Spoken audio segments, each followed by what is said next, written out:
Hello everyone. Well, this is the first video in what is going to be a new project. What I'm doing at the moment is I'm translating various speeches by José Antonio Primo de Rivera, who is the leader of the Spanish Phalange in the lead up to the Spanish Civil War. And basically the plan is I want to tell the story of his political career from 1931 roughly to 1936 when he was executed by firing squad through his writings and speeches. Basically the project is going to be José Antonio Primo de Rivera in his own words. What I'll do is I'll give each speech a little bit of a historical introduction to give the historical and biographical context, because the progression from monarchist conservative in 1930-31 to one of history's most important fascist thinkers and leaders is quite impressive. So that's the objective of these videos. This is the first one, and it's called The Intellectuals and the Dictatorship. The Intellectuals and the Dictatorship is an essay written by José Antonio on December the 8th, 1931, in defense of his father, Miguel Primo de Rivera, who had been dictator of Spain from September 1923 to January 1931. It was published as the preface to the book The Dictatorship of Primo de Rivera as Seen from Abroad in the same month. When Miguel Primo de Rivera came to power in September 1923, José Antonio was only 20 years old. He had just finished his law degree and was doing his military service. He would go on to start a law practice, and as he was mainly concerned with establishing himself professionally, he had little interest in getting involved in politics. However, as the dictator's eldest son, José Antonio experienced the political events of the period from very close quarters.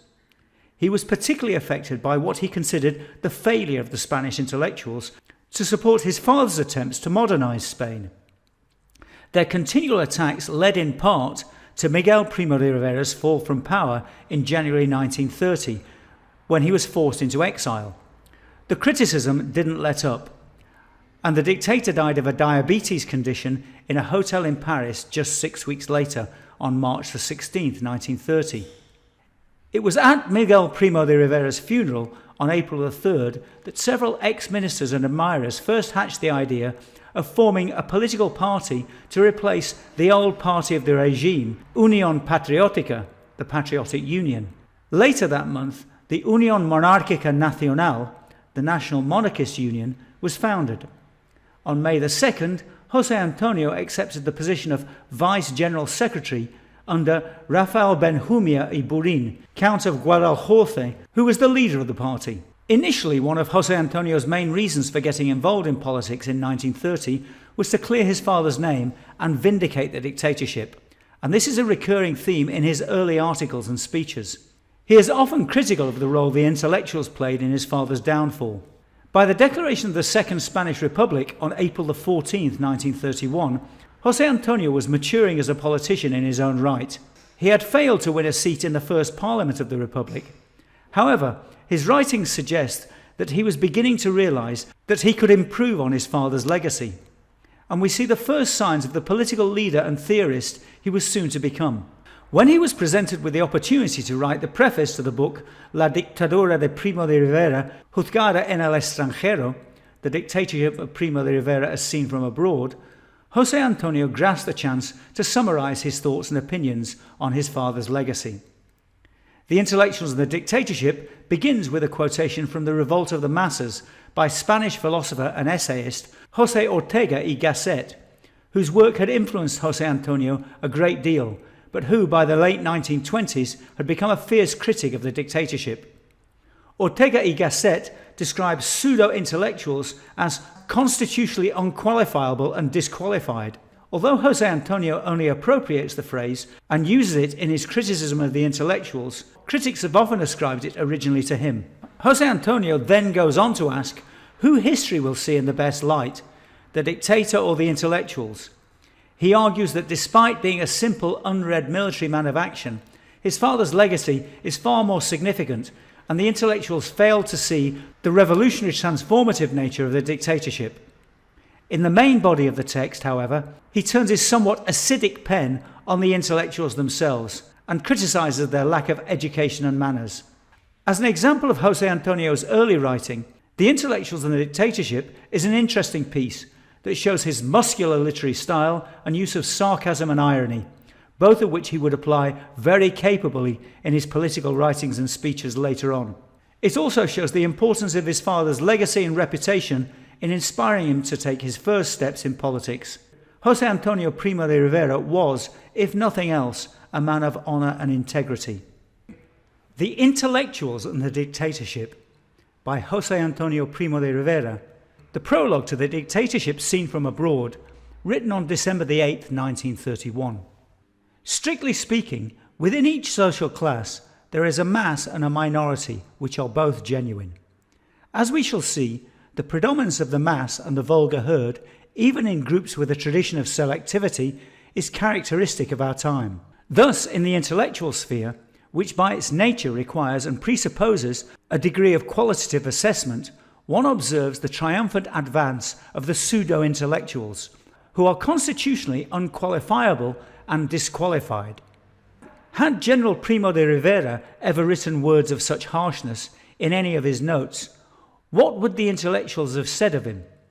For the whiplash could not be sharper. It is not just a matter of certain inferior elements mingling with the intellectuals, but one of observing the triumphant advance, the predominance of the unqualifiable and disqualified, within the intellectual class as such. What would have been said about General Primo de Rivera had he ever written such words? But these words are not his. They are, as indeed the style suggests, by someone who ought to know the intellectuals, by Ortega y Gasset. I quote them here because the dictatorship's most significant handicap was probably its divorce from those whose function is intellectual. Some day, when the years of the dictatorship are competently and meticulously chronicled, the reason for this division will have to be analysed. At such a time, two contradictory assessments will emerge. One will be advanced by those writers who in our time were hostile to the dictator. To them, it is clear, the dictator could not possibly get on with the intellectuals because he was uneducated, unread, and incapable of comprehending thoughts of a certain calibre. Obviously, he was wholly to blame for the absence of rapport between himself and the intellectuals. But is this assessment, laid down by the men of letters with their customary petulance, the one that will prevail? Or will the contrary assessment gain ground?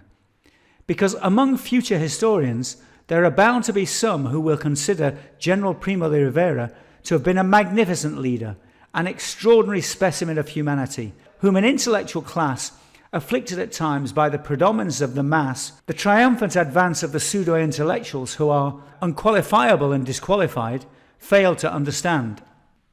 If only they could have understood him. In the foolish and sickly atmosphere of the old regime, General Primo de Rivera's arrival on the scene was like an assertion of health.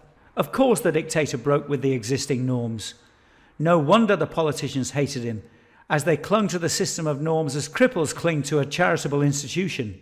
But the intellectuals, their obtuseness was truly remarkable. For years and years they had been clamouring for the political crust which was disabling Spain to be smashed. Yet when they were confronted with the actual coup d'etat, they did not react in a manner that was intellectual, profound, and aware of the revolutionary possibilities implicit in the coup, but paid heed instead to petty suspicions, petty aversions, lingering in the vulgar recesses of their minds, beneath an upper layer of intellectualism. For instance, the coup had been staged by a military man, and to admit that a soldier might have the makings of a popular leader was abhorrent to those civilians. I deliberately use the most condescending term because in actual fact, the aversion to the military has its roots in the mediocrity of the small provincial garrison town, where it is not unusual for the student of law to start nursing anti-militarist sentiments out of sheer envy of the smartly uniformed lieutenant's successors with girls of a certain type at the village dance. I have often thought that the intellectuals among us, perhaps due to lack of university life, perhaps due to a lack of tranquil places of learning, are never really transformed into intellectuals. That is to say, they are not intellectuals through and through. If they were, that would make them receptive in a particular way, not only to the vibrations of the things which concern them professionally, but also to any external stimulus. For example, a veteran military man is not only a soldier when he is commanding his troops, he is a soldier at all times. in all his conscious and instinctive actions, in the way he sits down and the way he summons the night watchman. The same can be generally said of magistrates, but it is not usually so with intellectuals, needless to say with the exception of the outstanding ones. It is as though they were made up of two men, the intellectual suited to a certain series of activities, and the common, totally common man who is neither saturated with culture nor even touched by it, who is as impatient, as vain and bad-tempered as any of the regulars who hold forth at his local cafe.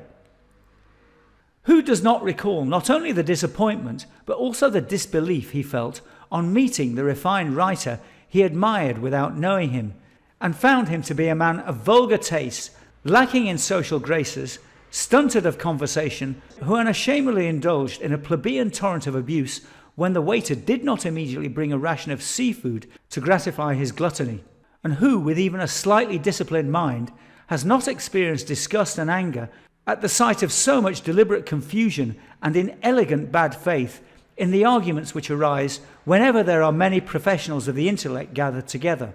For this very reason, because they are not refined to the core, but are merely covered by a varnish of catchy information, the Spanish intellectuals, taken by surprise, did not react to the advent of the dictatorship intellectually. The pattern of their everyday activities was not prepared for something so out of the ordinary, and faced with an unforeseen event, they were only able to react like ordinary men, with all the bad temper and antipathy characteristic of their clique. And this is precisely what they did. They left the dictator alone, surrounded by a vast desert of their making. Whoever dared venture inside gave up any chance of being taken seriously by the arbiters of the intellectual hierarchy. And this resulted in an astonishing spectacle of the dictator on his own, with no other instruments apart from his optimism, his honesty, his courage, his marvellously quick intelligence, his flexibility, his sincerity, his overriding wealth of genuine humanity. The dictator alone, with no one to help him, surrounded on all sides by hostile silence, in untrained and direct communion with the people, managing to lift up and carry, for at least a period of 4 years, the sum total of perhaps the strongest hopes that our people can recall. If only the intellectuals had understood that man, a more favourable conjunction of circumstances may not come to pass in Spain for many years. The intellectuals could have voiced all their knowledge and their thoughts. The dictator would surely have understood them, for Providence had been truly generous in endowing him with natural talents. The intellectuals could have organised the magnificent illumination of enthusiasm that the dictatorship needed so badly, on the basis of a great central idea, an elegant and robust doctrine. In return, they would have found what they might not have again for a long time, an extraordinary man, in the fullest sense of the word, born in our time with all the exuberant spirit, the joyful generosity, the health and courage and appeal to the masses of a great captain of the Renaissance. But now it is too late. They let the opportunity pass them by. They failed to appreciate its profound and decisive importance. They started complaining about whether the dictatorship was perhaps lacking respect for some petty ritual or other. They scorned the man in order to share at more or less close quarters in the mourning of the political cliques excluded from positions of command. Rather than the new wind, imperfect but invigorating, they preferred the small town clubroom, which is what Spanish politics were like, with its brazier table, its spicy gossip, its game of cards, and its tasteless curtains, which were likely to be bug-ridden. I know that when they were writing, the intellectuals also abhorred this, but in their heart of hearts they could not contain their sentimental affinity with the politicians in disgrace. They saw the dictator as a common enemy, and so politicians and intellectuals together put their minds, let us call them that, to spreading sarcastic remarks in the casinos and to publishing clandestine tracts. With some exceptions, this was the attitude of the Spanish intellectuals when they were faced with the revolutionary reality of the dictatorship. That is how they saw it. They may be well pleased to have neutered it, but they will not be the judges of their own clairvoyance. The day will come when, with the benefit of hindsight, an assessment will be made of which was more significant, the dictator or the intellectual atmosphere in this corner of the world around the year 1923. Will history say the intellectuals were right? Already, they cannot help but notice one disquieting symptom. While they are all agreed on despising General Primo de Rivera, there are many able minds outside Spain who, although they think little of our contemporary literature and almost nothing of our science, think of General Primo de Rivera as a man of historical and political significance. In the following pages of this book, the reader will find numerous foreign opinions, and it should not be forgotten that, as Clarín said, at times distance has some of the virtues of time. Other countries often play the part of posterity. Okay, so that's the first of José Antonio's articles, The Intellectuals and the Dictatorship. And I know in the introduction I talked about speeches, but it's probably going to be speeches, articles, and the odd interview. I've got about 40 pieces earmarked, so you're going to have to, I don't know if you enjoyed this, I hope you did, but you're going to have to put up with this for some time because it's going to turn into a major project. And I think it's a very interesting way of setting the record straight on José Antonio Primo de Rivera's life and times, if for want of a better word. Yeah, I think this is an interesting first article. He's obviously a very young man, only 28, but he's learnt from the experience of his father's dictatorship. He obviously loves his father and admired his father very much. But he's already fought an election, so he's beginning to develop his own ideas. I think the next one I'm going to do, over the following 18 months, he gets on with his career as a lawyer, involved in politics rather in a rather offhand way. And we'll come back when he starts to have slightly more fascistic ideas, probably in the spring of 1933. That's probably the next thing we'll look at. Anyway, hope you enjoyed it. If you did, please think about donating. Difficult times indeed. I've had a number of books banned by Amazon, so funds are down. You'll find links to Ko-fi, PayPal and Patreon in the description box. Really grateful if you could bung me $1 or $2. That would be great. Anyway, look after yourselves, have a great day, and make sure you don't get that damn virus. So talk to you soon.